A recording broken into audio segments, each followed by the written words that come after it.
MR TV ఈ రోజు మన గెస్ట్ జడ్జి రామకృష్ణ గారు మనకు జూమ్ లైన్ లో అందుబాటులో ఉన్నారు. నమస్తే రామకృష్ణ గారు. నమస్కారం లలిత గారు.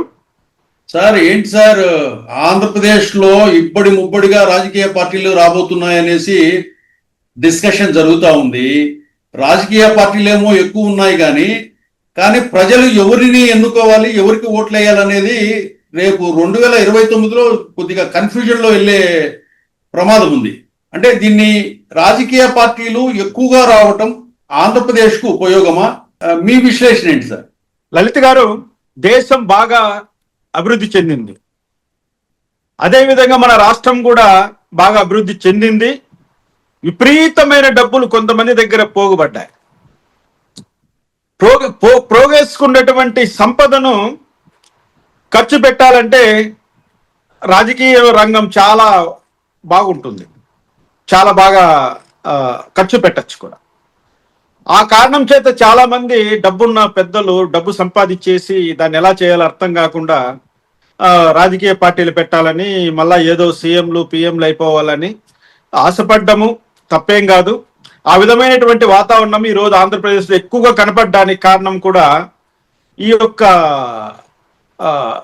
ఏదైతే ఈ పొలిటికల్గా కొంచెము డిస్టర్బెన్స్ కనపడుతుందో ఆంధ్రప్రదేశ్ రాజకీయాల్లో, దాన్ని ఆసరాగా చేసుకొని దాన్ని అడ్వాంటేజ్గా తీసుకుందాము, మనము రాజకీయంగా మనము ఒక ప్రయోగం చేద్దాము. ఒకవేళ తమిళనాడులో విజయ్ లాగా మనకు కూడా ఏమైనా విజయలక్ష్మి వరిస్తుందా అన్న ఆశ చాలా మందిలో కలుగుతోంది.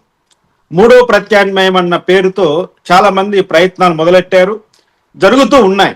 తప్పేమి కాదు, ఎవరి ప్రయత్నాలు వాళ్ళు చేయొచ్చు, ఎవరైనా పార్టీ పెట్టచ్చు, ఎవరైనా పోటీ చేయొచ్చు. ప్రజలు వాళ్ళని ఆశీర్వదిస్తే వాళ్ళు మంత్రులు కావచ్చు, ముఖ్యమంత్రులు కావచ్చు, ఎమ్మెల్యేలు కావచ్చు, వాట్ ఎవర్ మేబీ ఏదో పదవిలో కొనసాగవచ్చు.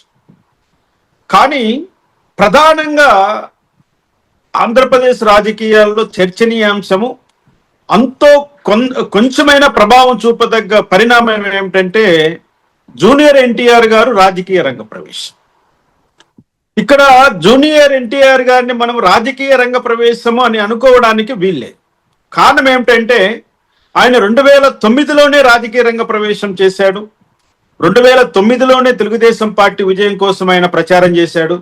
ఆ రోజు దురదృష్టవశాత్తు ఆయనకు యాక్సిడెంట్ కావడం వల్ల ఆయన మా రాయలసీమ అదే కోస్తా ప్రాంతాలు, తెలంగాణ ప్రాంతాలు తిరగలేకపోయాడు.